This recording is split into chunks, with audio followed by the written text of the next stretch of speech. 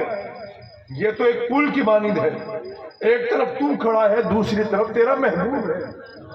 یہ محب اور محبوب کی ملاقات ضروری ہے اور اس کے لیے اس پل کو عبور کرنا ہی پڑے گا، لیکن یہ موت تیرے لیے پیغام فنا نہیں ہے، یہ تو پیغام وصال یار ہے۔ سبحان اللہ اللہ اکبر۔ حضرات محترم، اب قبر میں ہم جب جائیں گے فرشتے آئیں گے سوال کریں گے، تو یہ تو سبھی کو پتہ ہے نا، لیکن ہمارے ایمان کی جو آخری سوال ہے وہ کیا ہے؟ بھئی من ربوں کا ما دینوں کا، بھئی ہوتا رہے گا سوال و جواب۔ جب میں اوامر کو مانتا ہوں، نواہی کو مانتا ہوں، ہاں بے رب تجھے تیری الوہیت کا ربوبیت کا اعتراف و اقرار کرتا ہوں، ساری چیزیں مانتا ہوں، تو رب کائنات اس کو چھوڑے گا نہیں، بلکہ آخر میں فرمائے گا کہ بھئی ہاں جب میرے نبی علیہ الصلوۃ والسلام کی جلوہ گری ہوگی، پھر حضور کا چہرہ اقدس جب نگاہوں کے سامنے ہوگا تو پھر سوال ہوگا کیا ان کو پہچانتا ہے؟ یہ بتا کہ تو ساری زندگی ان کے بارے میں کیا کہا کرتا تھا؟ ما تقول فی حق ھذا الرجل، ان کے بارے میں تو کیا کہا کرتا تھا؟ تیرا عقیدہ کیا تھا؟ کیا اپنی طرح کہتا تھا یا بے مثل کہتا تھا؟ سبحان اللہ حضرات محترم، اللہ اکبر۔ ہمارے نبی علیہ الصلوۃ والسلام، میں تو یہ کہتا ہوں کہ ہمارا نبی تو وہ ہے جو اپنی قبر انور میں خود ہی زندہ نہیں، وہ تو زندگیاں بانٹنے والا ہے۔ حضور علیہ الصلوۃ والسلام کے در سے جو لگ گیا موت اس کے بھی نیڑے نہیں لگتی۔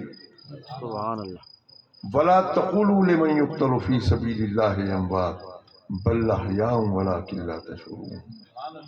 ایک بزرگ جب دنیا سے جانے لگے نا تو لوگ جمع ہو گئے، کہنے لگے کہ جناب بزرگ کا آخری وقت آ گیا ہے، یہ سورہ یاسین شریف پڑھو، سورہ رحمان پڑھو، یہ پڑھو، وہ کرو، کلمے کا ورد کرو۔ وہ بزرگ مسکرائے، کہنے لگے بھائی بات یہ ہے کہ میں کسی تھانے دار کے پاس تھوڑا جا رہا ہوں، میں تو اپنے رب کی بارگاہ میں حاضر ہو رہا ہوں۔ سبحان اللہ ارے مجھے کسی بات کا خوف نہیں ہے، میرا رب تو بڑا رؤوف الرحیم ہے، وہ تو بڑا کریم ہے، وہ اس نے مجھے اس دنیا میں زندہ رکھا تو اس نے مجھے میری پیشانیوں کو اپنی بارگاہ میں جھکنے کی فضیلت عطا فرمائی، وہاں پر بھی مجھ پر اپنا فضل و کرم فرمائے گا، مجھے کسی چیز کے خوف کی ضرورت نہیں۔ سبحان اللہ حضرات محترم، اب آپ یہ دیکھیں کہ ہم اس دنیا میں آتے ہیں، ہم کیوں آتے ہیں؟ اس لیے آتے ہیں کہ شادیاں کریں، بچے پیدا کریں، مر جائیں، یہ ہماری زندگی کا کوئی مقصد ہے؟ رب کائنات نے ہمیں کیوں پیدا فرمایا؟ رب کائنات نے پیدا فرمایا ہے ہمیں اپنی عبادت کے لیے۔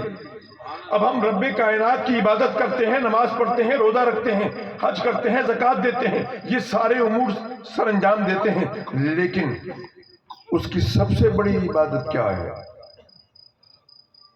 بھئی ہم اس کا ذکر کرتے ہیں، سبحان اللہ کہتے ہیں، ماشاء اللہ کہتے ہیں، الحمدللہ کہتے ہیں، ہم اپنی زبان حال سے کہتے ہیں مولا تو وہ ہے جو ساری کائنات کا پالنہار ہے، مولا تو وہ ہے جس نے ساری کائنات کو زندگی بخشی ہے، مولا تو وہ ہے جس نے کہ چاند کو چمک دی، جس نے سورج کو روشنی دی، مولا تو وہ ہے جس نے ستاروں کو بنا کر افلاک پہ ٹانکا ہے اور اس کو روشن کیا ہے، مولا تو وہ ہے جو ساری کائنات کا خالق و مالک ہے۔ تو نے ہمیں بھی پیدا کیا، ہمیں طاقت اور صحت عطا فرمائی، تو کیا یہ اس کی سب سے بڑی عبادت ہے؟ نہیں، میں یہ عرض کروں گا کہ میرے نزدیک رب کائنات کی سب سے بڑی عبادت یہ ہے کہ ہم اس کے حبیب کریم علیہ الصلوۃ والسلام کا ذکر کریں۔ سبحان اس اللہ، لیے کہ رب کائنات نے اپنے حبیب علیہ الصلوۃ والسلام کو جامع الصفات بنایا ہے۔ ارے کائنات کا ہر رنگ، ہر ادا، ہر حسن، ہر خوبی، ہر زیبائی، ہر رعنائی اپنے حبیب علیہ الصلوۃ والسلام کے دامن سے وابستہ کر دی ہے۔ تو جس طرح حضور کی ذات جامع الصفات ہے، بالکل اسی طرح حضور کا ذکر بھی جامع الاذکار ہے۔ اب حضور کے ذکر سے بڑھ کر کسی کا ذکر نہیں ہے، اس لیے کہ حضور علیہ الصلوۃ والسلام کے ذکر میں ذکر خدا بھی ہے، حضور کے ذکر میں ذکر انبیاء بھی ہے۔ اگر کوئی شخص رب کائنات کا ذکر کرتا ہے تو سنو کہ رب کائنات کا ذکر کرنے والے وہ تو یہودی بھی ہیں، وہ تو عیسائی بھی ہیں، وہ تو ہندو بھی ہیں۔ ہر شخص کسی نہ کسی انداز میں رب کائنات کا ذکر کر رہا ہے، لیکن اس میں ذکر مصطفیٰ نہیں ہوتا، لیکن جو ذکر مصطفیٰ کرتا ہے اس میں ذکر خدا ضرور ہوتا ہے۔ نعرہ تکبیر، نعرہ رسالت، نعرہ حیدری، فیضان کرم حضور غزالی زماں، جگر گوشائے غزالی زماں، صاحبزادہ سید طاہر سعید شاہ صاحب کاظمی۔ اب آخری بات آپ کے سماعتوں کی نرس کروں کہ میں نے تلاوت کی لیس للانسان الا ما سعی۔ رب نے فرمایا ایک شخص کے لیے اتنا ہی ہے جس کے لیے اس نے خود کوشش کی۔ لیس للانسان الا ما سعی، ایک شخص کے لیے اتنا ہی ہے جس کے لیے اس نے خود کوشش کی۔ صاحبوں، اشتراکی ذہنیت کے رکھنے والے لوگوں نے سب سے بڑا اعتراض کیا۔ انہوں نے کہا کہ جن آراز کی حاجت نہیں، ان کی ضرورت نہیں، ان پلخانیوں کی ضرورت نہیں، ان چہلم کی ضرورت نہیں، ایصال ثواب کے محافل کی کوئی اہمیت نہیں ہے، اس لیے کہ ایک انسان کے لیے اتنا ہی ہے جس کے لیے اس نے خود کوشش کی ہو۔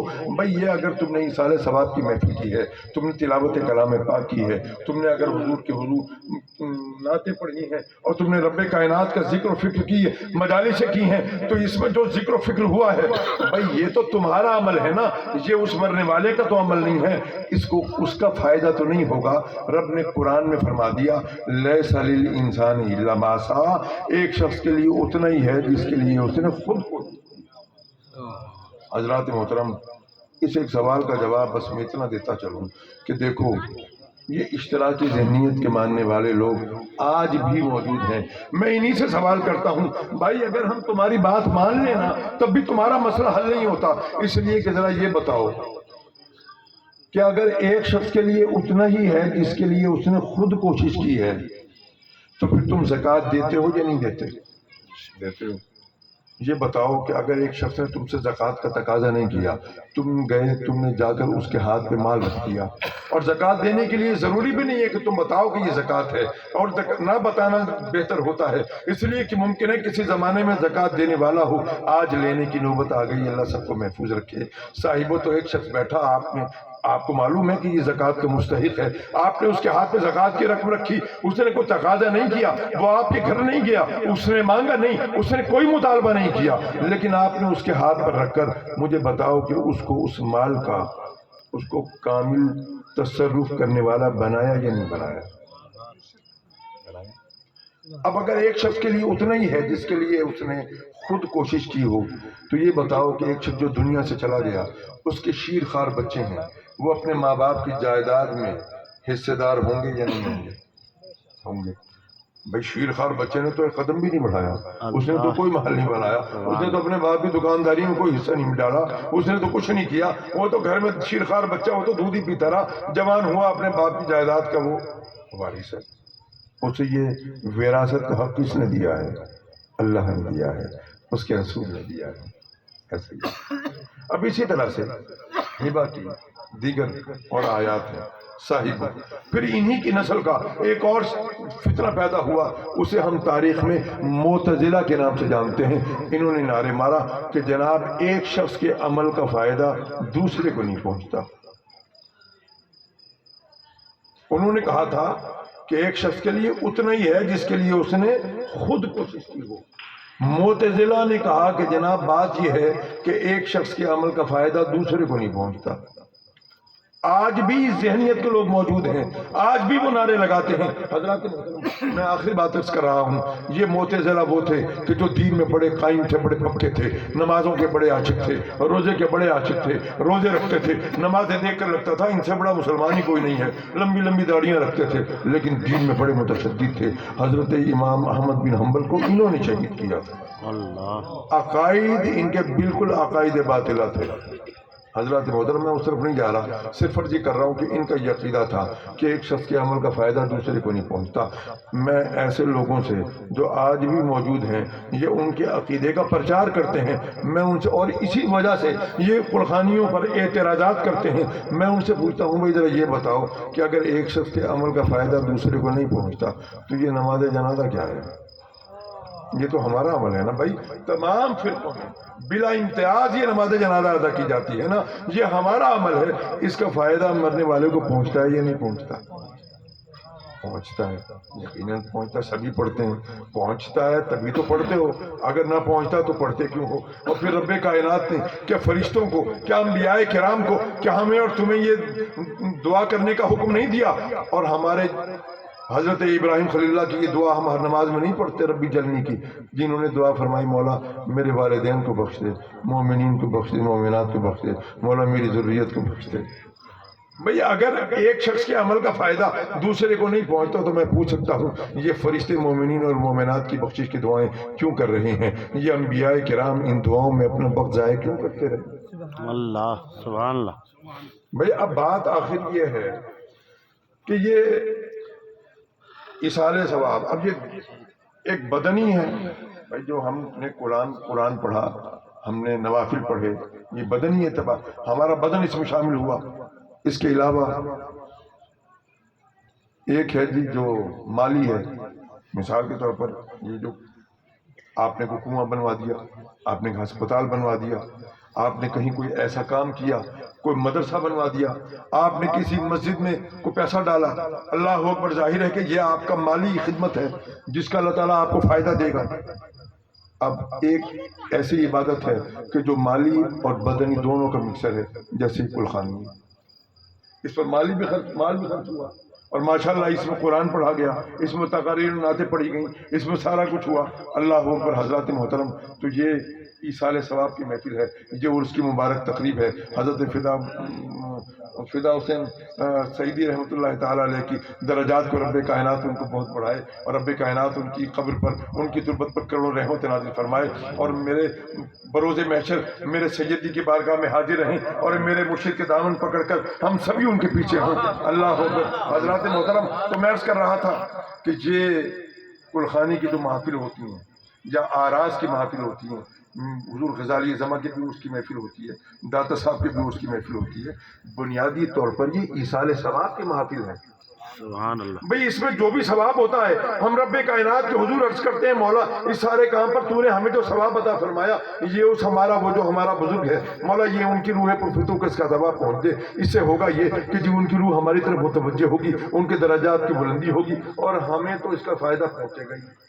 سبحان اللہ۔ ہمارے نیکی میں، ہمارے ثواب میں کمی نہیں ہوگی، لیکن اس کا ایصال ان کو بھی ہو جائے گا۔ حضرات محترم، اب آخری بات یہ ہے کہ یہ جو حج ہے یہ بھی اسی کی قسم ہے۔ تو یہ جو محافل ہے یہ ہم منعقد کرتے ہیں۔ اب کوئی شخص یہ پوچھے کہ جی پھر لیس للانسان الا ما سعی کا مطلب کیا ہوا؟ تو میں عرض کر دوں گا، علماء نے بتایا بھئی یہ آیت مبارکہ مسلمانوں کے حق میں نہیں بلکہ کافروں کے حق میں نازل ہوئی تھی، اس لیے کہ کفار کا ہمارا عقیدہ ہے کہ ہمارے کسی عمل کا فائدہ کسی کافر کو نہیں پہنچتا۔ تم لاکھ قرآن مجید کا ختم نکالتے رہو، تم لاکھ کلمہ طیبہ پڑھتے رہو، اس کا ثواب کسی کافر کو پہنچاتے رہو، رب کائنات اس کو اس کا ثواب نہیں پہنچائے گا۔ ارے یہ ثواب پہنچتا ہے تو اہل ایمان کو پہنچتا ہے، اللہ والوں کو پہنچتا ہے، مومنین کو پہنچتا ہے، مومنات کو پہنچتا ہے، مسلمین کو پہنچتا ہے، مسلمات کو پہنچتا ہے۔ سبحان اللہ۔ اللہ تبارک و تعالیٰ ان کے درجات بلند فرماتا ہے، اور ان کے صدقے سے جو اس میں شریک ہوتے ہیں ہم سب انہی کی گھنڈی میں آ جاتے ہیں۔ حضرات محترم، ہمیں کوشش کرنی چاہیے کہ ہم بھی اپنے عقائد کی اصلاح کے ساتھ، اپنے بچوں کے عقائد کی اصلاح کے ساتھ نیک اعمال کی بھی ہم تلقین کریں۔ ہم جب تک خود نمازی نہیں ہوں گے ہمارے بچے نمازی کیسے ہوں گے؟ آج ہم پر جو سب سے بڑا اعتراض ہوتا ہے وہ یہی ہوتا ہے کہ بھائی یہ سنی جو ہیں جناب، ان کے ہر کام میں کھانا ہوتا ہے، ان کے ہر کام میں بس یہ لنگر والے ہیں جی، لنگر چل جاتا ہے، یہ ان سے تم میلاد پڑھوا لو کھانے، ان سے کوئی اور محفل کرا لو، معراج شریف ہو رہا ہے وہاں کھانے، تو یہ تو جی ان کے کھانے والے ہیں۔ تو میں اس بارے میں اتنا حرص کر دوں، حضرت عبداللہ بن عمر رضی اللہ تعالیٰ عنہ، بخاری شریف کی حدیث ہے، آپ فرماتے ہیں کہ ایک شخص نے حضور علیہ الصلوۃ والسلام سے سوال کیا، حضور وہ کون سا عمل ہے جو رب کائنات کی بارگاہ میں سب سے پسندیدہ ہے اور وہ عمل کریں تو ثواب سب سے زیادہ ملتا ہے حضور، اور وہ عمل ضائع نہیں ہوتا؟ میرے نبی نے ارشاد فرمایا، تم کسی کو پہچانتے ہو یا نہیں پہچانتے اسے سلام کرو اور اسے کھانا کھلاؤ۔ سبحان اللہ۔ یہ جو کھانے پکتے ہیں بھائی، یہ کھانے نہیں پہنچ رہے، ان کھانوں کے ذائقے نہیں پہنچ رہے، لیکن جب کھانا کھلایا جائے گا مسلمانوں کو تو اس کا ثواب تو ملے گا نا۔ اور یہ تو ایسا عمل میرے نبی نے فرمایا کہ یہ عمل ضائع نہیں ہوتا۔ تو حضرات محترم، یہ اس کھانا کھلانے کا جو مقصد ہوتا ہے وہ یہی ہوتا ہے کہ اس کا جو رب کائنات نے ہمیں بیش بہا ثواب عطا فرمایا، ہم وہ ثواب رب کی بارگاہ میں پھر پیش کرتے ہیں، مولا تو نے تو ہمیں عطا فرمایا، اب تیری بارگاہ میں ہم یہ ثواب پیش کر رہے ہیں، ہمارے فلاں پیارے کو پہنچا دے۔ سبحان اللہ۔ اللہ تعالیٰ ان کے درجات بلند فرما دے۔ آمین۔ یہ کھانے کی حقیقت یہ ہے، اس سے زیادہ نہیں ہے۔ اور یہ آراز جو ہیں یہ ایک ان کے جو دنیا سے چلے گئے ان کی نیکی کے جتنے کام تھے ان کو زندہ رکھنے کی ایک تجدید عہد ہوتا ہے، اور ان کارناموں کو یاد کیا جاتا ہے، اور یہ ایک عہد ہوتا ہے کہ ہم آپ کو بھولیں گے نہیں۔ اور یقیناً جو اللہ والوں کی تربتیں ہیں آج ہم جیتی آنکھوں سے دیکھتے ہیں کہ ان پر لوگوں کا اجتحام ہوتا ہے، لوگ آتے ہیں ان سے فیض پاتے ہیں۔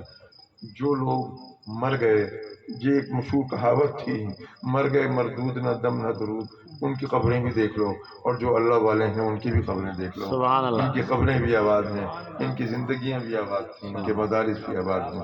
دعا ہے اللہ تبارک و تعالیٰ ان علماء کرام کی عمروں میں برکت عطا فرمائے اور ان کا ذل عاطف و دراز فرمائے، اور جو ان کا مشن تھا ہمارے قاری فضا حسین سعیدی رحمۃ اللہ تعالیٰ علیہ کا، ان کی ذریت کو اس قابل بنائے کہ وہ ان کے اس مشن کو جاری و ساری رکھیں اور ان کے فیض کو رب کائنات عام فرمائے۔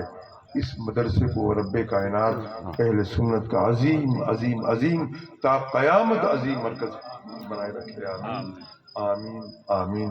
وآخر دعوانا